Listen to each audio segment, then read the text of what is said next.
jam 8 malam.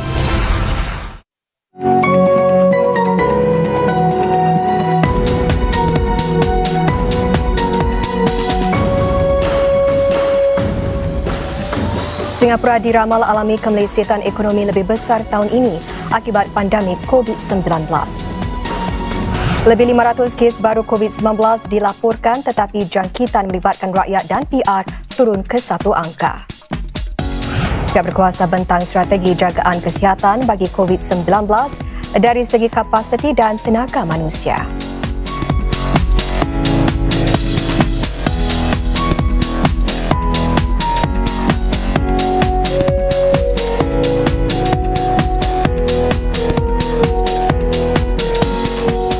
Salam sejahtera.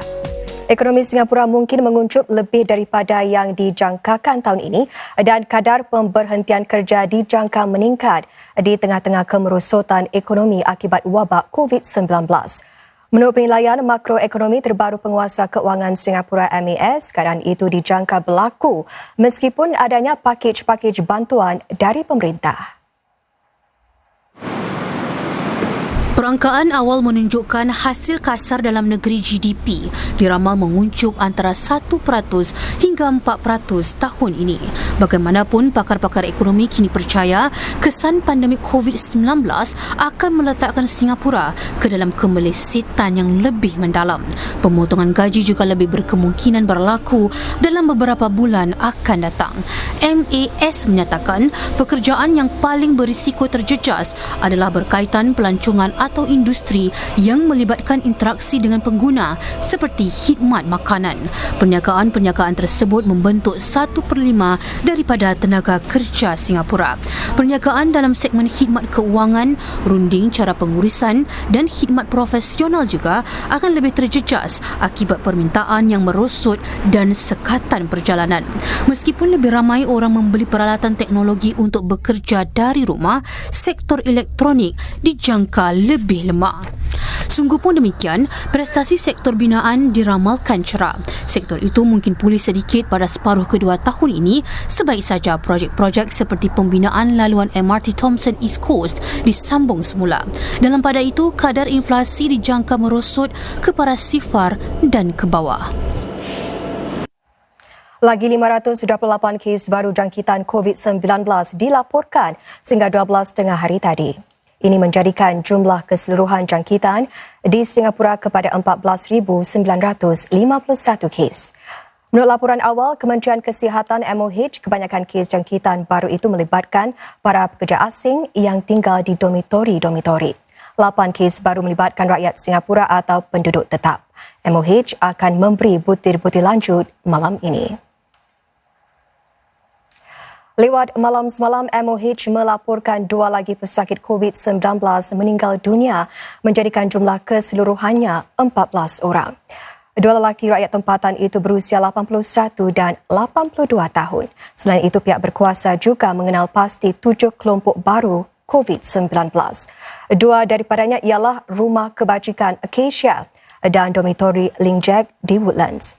Baki 5 lagi kelompok terletak di kawasan-kawasan perindustrian. Pihak berkuasa menggariskan strategi jagaan kesihatan COVID-19 dari sudut kapasiti dan tenaga manusia hari ini. Ini dengan menyediakan lebih 18,000 ruang katil bagi keperluan pengasingan dan jagaan dengan lagi 23,000 ruang katil sedang dalam perancangan. Sasaran sekitar 30,000 ruang katil menjelang penghujung bulan Jun itu adalah untuk memastikan ada ruang katil di hospital yang cukup bagi mereka yang memerlukan jagaan perubatan dan juga di kemudahan jagaan masyarakat CCF yang menempatkan pesakit yang mempunyai kadar risiko rendah. Buat masa ini terdapat 10,000 ruang katil di CCF seperti di Resort, Singapore Expo dan Pusat Pameran Changi. Bagi pesakit yang sihat selepas 2 minggu didiagnosis dan tidak memerlukan jagaan perubatan lanjut, mereka kini akan diasingkan di Kemudahan Pemulihan Masyarakat CRF sebelum dibenarkan pulang. Buat masa ini ada 2,000 ruang katil CRF di kem SAF seperti kem Gulamat. Bilangannya akan dinaikkan kepada 10,000 menjelang hujung bulan Jun. Sekurang-kurangnya 80% pesakit COVID-19 di sini adalah pekerja asing. Seorang pekerja Bangladesh berkongsi bersama wartawan kami Izzah Imran bagaimana sokongan pemerintah dan masyarakat Muslim tempatan membantu mereka yang beragama Islam menjalani ibadah dengan lebih tenang meski terpaksa berkurung semasa bulan Ramadan ini. This is the queue for Kamal adalah antara 1,800 pesakit COVID-19 yang sedang dipantau di kemudahan pengasingan di Singapore Expo. Beliau enggan mendedahkan identitinya kerana tidak ingin mencemaskan ibunya di Bangladesh yang menghidap penyakit kronik. Isterinya pula bakal melahirkan cahaya mata mereka yang pertama bulan depan. Kamal disahkan positif virus itu pada 10 April semasa di S11 Dormitory di Punggol yang merupakan kelompok terbesar COVID-19 di Singapura. Setelah dirawat di NUH selama semalam, Kamal dipindahkan ke Singapore Expo pada 12 April. Ramadan ini kali pertama beliau terpisah dari teman-temannya sejak 7 tahun bekerja di Singapura. Dan paling dirindui teknisian berusia 30 tahun ini adalah pengalaman bergotong royong di Masjid Al-Islah pada setiap Ramadan. That time we are very busy to prepare iftar for everybody. Prepare food, prepare kurma, water. We are very busy that time. But now that time I'm alone. So it's really miss. Meski demikian, beliau amat bersyukur atas keprihatinan dan sokongan yang diberikan pemerintah serta rakyat Singapura. For beyond migrant worker or beyond Bangladeshi, I really thankful to every Singaporean and Singapore government. They now take care of us is very nice.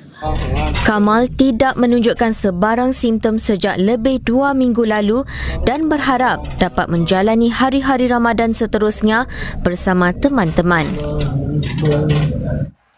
Sekitar 1,000 keluarga memerlukan dan lebih 55,000 pekerja asing yang menjalani pengasingan akan menerima sumbangan derma $1.2 juta daripada Bank OCBC dan kaki tangannya. Ini merupakan bantuan pusingan keempat oleh bank tersebut untuk mereka yang terjejas oleh wabak COVID-19. Setiap keluarga memerlukan akan menerima $800 dalam bentuk baucar pasaraya. Pekerja asing pula akan menerima makanan, peralatan pelindungan dan pembersihan serta keperluan peribadi.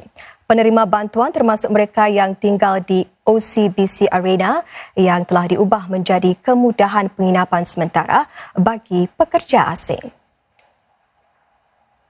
Derma korporat sebanyak $75,000 pula diterima daripada Asia Pacific Breweries APB untuk para pekerja asing yang terjejas dengan COVID-19. Sumbangan itu akan disalurkan kepada dana bantuan pekerja asing untuk membiayai keperluan harian mereka.